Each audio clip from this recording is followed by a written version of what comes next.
What's up mga bossing? Good morning, good morning. Sa mga nagtataka dyan kung bakit hindi gatas ang ininom natin ngayon, tama ka bes. Kasi ako may tama kagabi kaya may hangover ako. Yan yun yung baso ko, Hello Kitty pambaklaman. Bago pa tayo mabakla sa kakatimpla, ito na ang aking misis na tinatawagan na ang naka-schedule na customer natin. Hello po.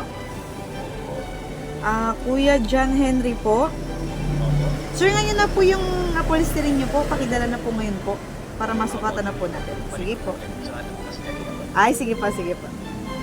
Sige po. At habang busy ang aking misis na tumatawag, ito na at napahugas na naman ako sa mukha. Kasi alam nyo na yun, nag-visit kami na tanga. Ay, inaapoy ang tatanga arakan.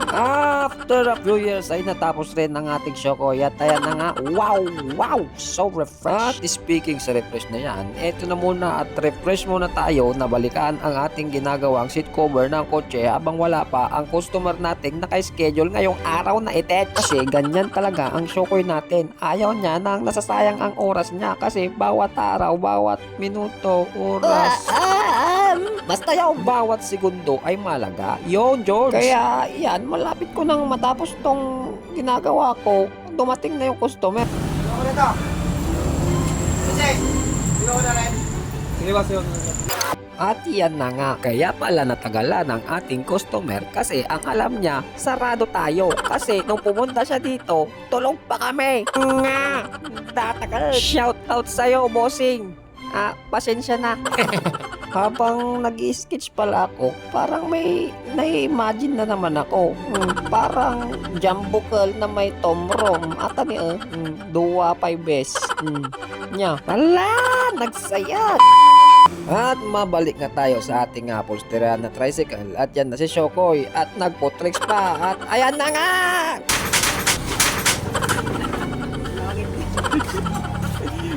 Muntik pang madisgrasya ang ating Shokoy. Sa dinami-dami ba naman ng tanga, sinulo mo pa. Anyways, mabalik tayo sa ating Shokoy na Shokoy ka nga talaga.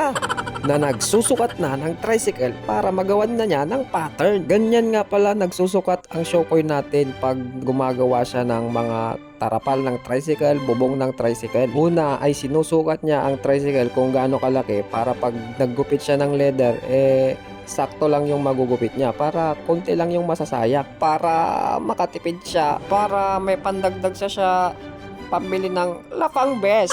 Tapos pagkatapos niyang masukat ay tatakar niya ulit dyan para dyan na niya gugupitin yung leather para nakasakto lahat yung mga anggulo. Anggulo mo, para ka ng para. Hindi ka naman nakasakay sa jeep. At yan na nga, tinawag ko na ang aking daddy Shokoy para masulatan niya sa gitna. Kasi kinukuha ko yung gitna ng tricycle para sentro ba. At yan na nga, at puro puwet na lang ang inyong nakikita. Kaya dali-dali kong pinalipat ang aking daddy Shokoy para mag-acrobat tricks. Yan o, nag-acrobat na kami. Pagkatapos naming nag-acrobat, ito na nga at nag-telepon ako dito sa shop kasi may gagawin ako. May walk-in customer ako na X-Max. Kung napanood nyo yung nakaraang video natin, ito na nga siya at nagbabalik. Ito yung customer natin na may daladalang stock seat ng X-Max pero maraming conversion ang gagawin kaya yung flat seat na lang niya ang ipapagawa niya at all this time, this is the time. Ito na yung time na gagawin natin yung flat seat ng X-Max niya. At habang busy ang ating Shokoy sa pagsusukat, ito na at maraming nagpa-line up ngayong araw na ito. Oh, hindi line up sa basketball yun line up siya ng schedule namin. What's up, guys? Sapa sa kachat! So, maraming naka-line up na gagawin natin. Paldo man din, George! Paldo man din, George! Alak man din, George! Alak is like pa. Dahil bitin ang ating pattern, pagtugtungin natin. Ito nga pala yung mga nagpa-schedule for today's video. 1, 2, and 3. At habang nagbibilang pa lang ako, eto na at may nagpa-schedule na naman!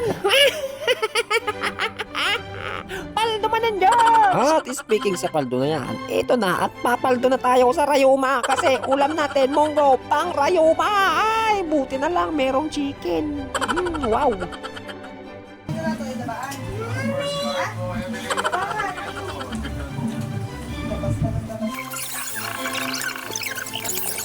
Pagkatapos kumain ng ating Shokoy, ito na nga at bumalik na siya sa kanyang trabaho.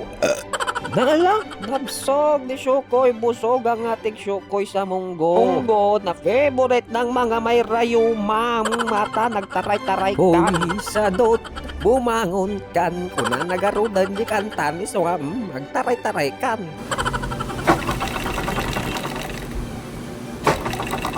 Kaya yan na, pinatakbo na ng ating Shokoy ang ating sewing machine kasi tinatay na niya ang seat cover ng ating ginagawang X-Max. At wala pang ang isang segundo ay tapos nang nagawa ng ating Shokoy, kaya yan na, magmamagic word na ako. Charon! At dahil sa biglang dumami ang customer namin kanina, hindi ko na nabidyohan yung tricycle niya. So that's all for today's video. Bye-bye!